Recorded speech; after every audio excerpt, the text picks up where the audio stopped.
دنیا میں کئی ملکوں نے زمین کے اوپر اسپیس میں جانے کی کوشش کی، کچھ کامیاب ہوئے، کچھ ناکام، لیکن انسان آج بھی اس کوشش میں لگا ہے کہ کسی طرح زمین سے باہر جا کر نئی چیزیں تلاش کی جا سکیں۔ اس پر ملکوں نے اپنے اربوں ڈالر لگا دیے اور آج بھی لگا رہے ہیں۔ ان ملکوں میں چین بھی شامل ہے، لیکن چین ایک اور کام کر رہا ہے، زمین کے نیچے جانے کا، بہت نیچے۔ لیکن کیوں؟ چین ایسا کیوں کر رہا ہے؟ کیا چین کو زمین کے نیچے پائے جانے والے نیچرل ریسورسز کی اتنی بھوک ہے؟ یا پھر چین کوئی نیا منرل تلاش کرنا چاہتا ہے؟ یا پھر یہ کام محض ریسرچ کے لیے کیا جا رہا ہے؟ آخر کیا ملے گا چین کو اتنا نیچے جا کے؟ اور چین آخر کتنی گہرائی تک جائے گا؟ کیا چین کامیاب بھی ہو پائے گا؟ ان سب سوالات کے جوابات بہت دلچسپ ہیں، کیونکہ چین سے پہلے بھی دنیا کے بڑے ملک اس قسم کے پروجیکٹس پر کام کر چکے ہیں، لیکن ان کو اپنے گولز میں کامیابی نہیں مل سکی تھی۔ تو آئیں آج دیکھتے ہیں کہ چین نے آخر کیا سوچ رکھا ہے۔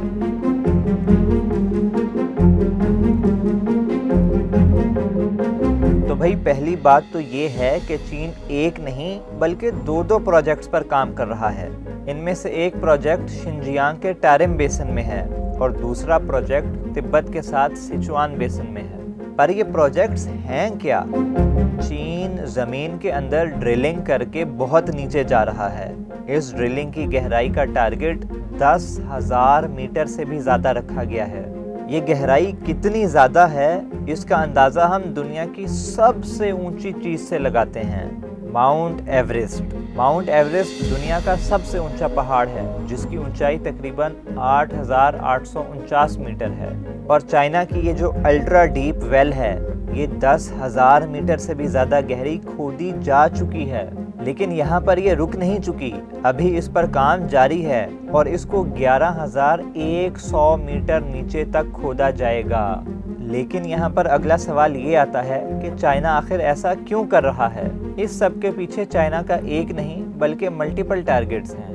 ایک جو سمپل ٹارگٹ ہے وہ یہ کہ چائنا آئل اور گیس کے ریزروز تلاش کر رہا ہے زمین کے اتنا اندر جا کر۔ اس کے علاوہ ایک اور گول ہے چائنا کا، سائنٹیفک ایکسپلوریشن۔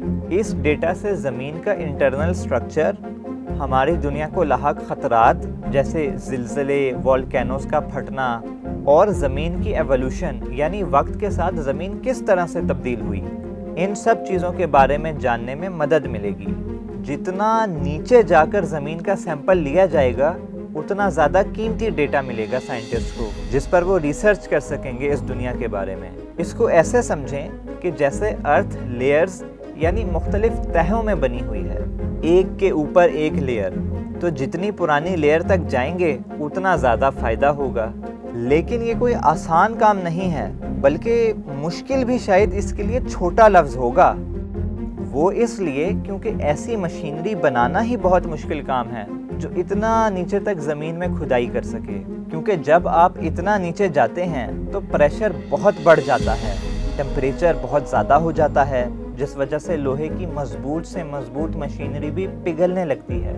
اور اس کے علاوہ راستے میں جگہ جگہ بلاکیجز ملتے ہیں، اس وجہ سے بعض اوقات مشینری راستے میں ٹوٹ بھی جاتی ہے۔ تو یہ الٹرا ڈیپ ویلز والا کام انتہائی مشکل چیز ہے۔ یہی وجہ ہے کہ دنیا کی 2 سپر پاورز بھی اپنا ٹارگٹ اچیو نہیں کر سکی تھیں جب انہوں نے یہ الٹرا ڈیپ ویلز والا کام شروع کیا۔ سب سے پہلا ملک تو تھا امریکہ، جس نے یہ کام 1961 میں شروع کیا۔ امریکہ کا ٹارگٹ تھا ارتھ کی مینٹل لیئر تک پہنچنا۔ زمین اندر سے مختلف حصوں میں بٹی ہوئی ہے، جس میں سب سے پہلے کرسٹ آتی ہے، پھر مینٹل اور پھر آؤٹر اور انر کور۔ تو یہ جو مینٹل ہے، جو کہ زمین کا سب سے زیادہ حصہ بھی بنتا ہے، یہاں تک پہنچنا تھا امریکہ نے۔ اس کے لیے انہوں نے زمین کے بجائے اوشن میں ایک بہت ڈیپ پارٹ سے جا کر کھدائی کی، کیونکہ وہاں سے مینٹل تک کا ڈسٹنس کم پڑتا تھا۔ لیکن اس کے باوجود بھی انہیں کامیابی نہ مل سکی اور 1966 میں یہ پروجیکٹ روک دیا گیا۔ اس کے بعد آتی ہے دنیا کی دوسری بڑی سپر پاور، روس جو کہ اس وقت سوویت یونین تھا۔ اس نے یہ کام 1970 میں کیا تھا۔ اس وقت روس اور امریکہ کی کولڈ وار چل رہی تھی۔ اور دونوں ایک دوسرے سے ہر میدان میں آگے نکلنے کی کوشش کر رہے تھے۔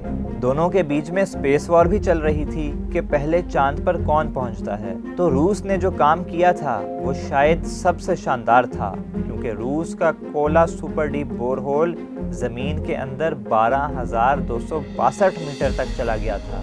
یہ ایک ورلڈ ریکارڈ ہے اور یہ انسان کی طرف سے کیا گیا دنیا میں سب سے گہرا سوراخ ہے۔ یہ اتنا گہرا ہے کہ اس کی لمبائی تقریباً 1.5 ماؤنٹ ایوریسٹ جتنی بنتی ہے، لیکن 1992 میں سوویت یونین کو بھی یہ پروگرام روکنا پڑا تھا، کیونکہ اس وقت سوویت یونین ٹوٹ چکی تھی اور ان کے معاشی حالات بالکل اچھے نہیں رہے تھے۔ تو دنیا کی 2 سپر پاورز تو اپنے ٹارگیٹس اچیو نہیں کر سکیں، لیکن تیسری سپر پاور چین اپنا ٹارگیٹ تقریباً حاصل کر چکی ہے۔ وہ ایسے کہ چائنا جن پروجیکٹس پر کام کر رہا ہے ان میں وہ اپنی ڈیڈ لائن سے آگے چل رہا ہے۔ چین نے اپنا ٹارگیٹ 11,100 میٹر رکھا ہوا ہے، جو کہ سمندر کے گہرے ترین پوائنٹ سے بھی زیادہ گہرائی ہے۔ اس میں وہ 10,000 میٹر کی گہرائی تک جا بھی چکا ہے، یعنی یہ پروجیکٹ تقریباً مکمل ہو چکا ہے۔ روس کو تقریباً 2 دہائیاں لگی تھیں 12,000 میٹر تک جانے میں۔ چین نے 10,000 میٹر کی گہرائی صرف 1 سال کے اندر حاصل کر لی۔ آج چین ایک انتہائی جدید ٹیکنالوجی والا بہت طاقتور ملک بن چکا ہے۔ دیکھتے ہیں کہ چین کا یہ پروجیکٹ سائنس کے میدان میں کیا نئی ڈسکوریز کرتا ہے۔